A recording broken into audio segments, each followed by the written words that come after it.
Jean 14, 1 à 5. Que votre cœur ne se trouble point. Croyez en Dieu et croyez en moi. Il y a plusieurs demeures dans la maison de mon Père. Si cela n'était pas, je vous l'aurais dit. Je vais vous préparer une place. Et lorsque je m'en serai allé et que je vous aurai préparé une place, je reviendrai et je vous prendrai avec moi, afin que là où je suis, vous y soyez aussi. Vous savez où je vais, et vous en savez le chemin. Thomas lui dit, « Seigneur, nous ne savons où tu vas. Comment pouvons-nous en savoir le chemin ?» Verset 6. Jésus lui dit, « Je suis le chemin, la vérité et la vie. Nul ne vient au Père que par moi. » Amen, amen, amen. Jésus dit, c'est moi le chemin.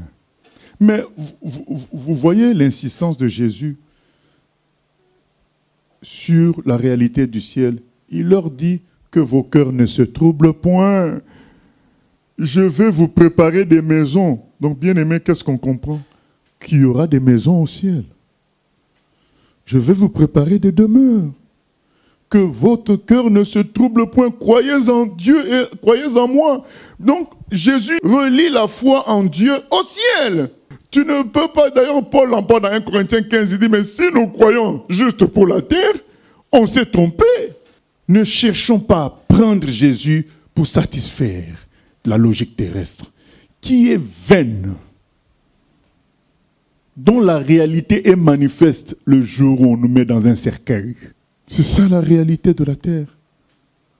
Nous finissons dans un cercueil. Saisissons le ciel. Jésus dit, il y a des demeures, il y a des maisons. Bien-aimés, le ciel n'est pas un rêve, c'est une réalité. Et Jésus a passé le plus clair de son temps à en parler. Celui qui donne les paraboles sur le royaume des cieux. Prendre Jésus pour l'argent, pour la prospérité tout terrestre, c'est se tromper de Jésus. Jésus est venu nous amener au ciel. Nous lisons 1 Thessaloniciens 4, 13 à 17.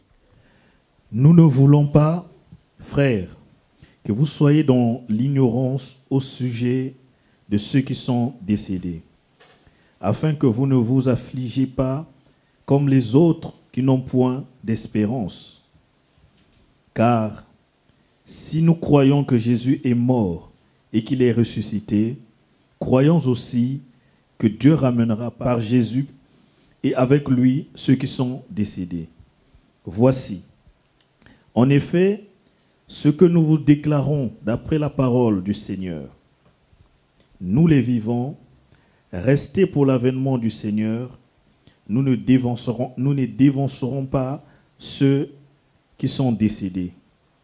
Car le Seigneur lui-même a un signal donné à la voix d'un archange et au son de la trompette de Dieu, descendra du ciel, et les morts en Christ ressusciteront premièrement.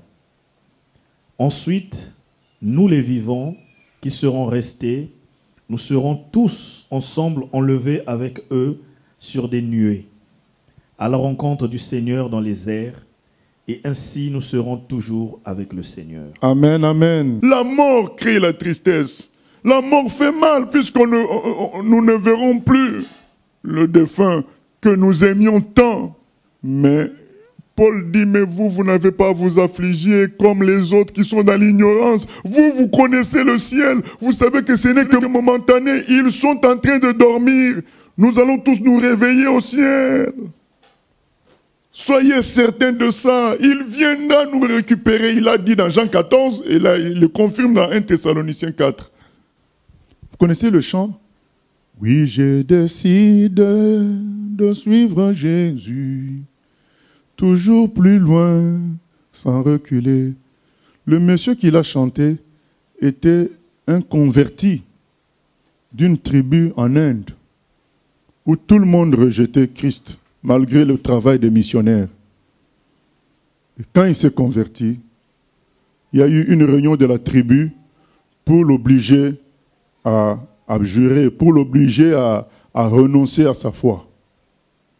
Et il a dit, j'ai décidé de suivre Jésus et je ne veux pas reculer.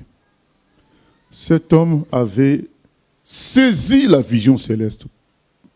Vous comprendrez ça par la suite, puisque on lui a dit, eh bien, on va tuer ton enfant, nous allons tuer ton premier enfant, et si tu ne changes pas, nous allons tuer le deuxième, et ainsi de suite. Ils ont tué le premier, ils l'ont dit, et alors, il a dit, j'ai décidé de suivre Jésus, toujours plus loin, et je ne veux pas reculer. Ils ont fini ses enfants, ils sont arrivés à sa femme. C'était toujours la même phrase. Ils sont arrivés à lui-même, c'était toujours la même phrase. Tous, ils ont été tués.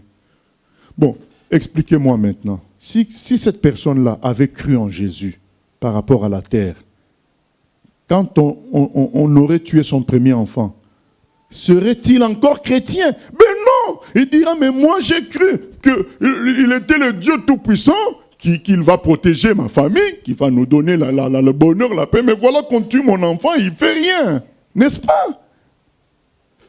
C'est ce qui arrive à beaucoup de chrétiens qui vont vous dire, je ne comprends pas. Mes affaires ne marchent pas. J'ai échoué dans telle chose. J'ai telle maladie.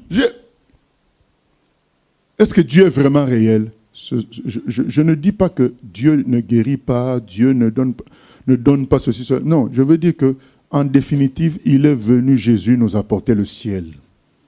Nous devons être prêts, s'il le faut, à tout perdre, mais garder le ciel.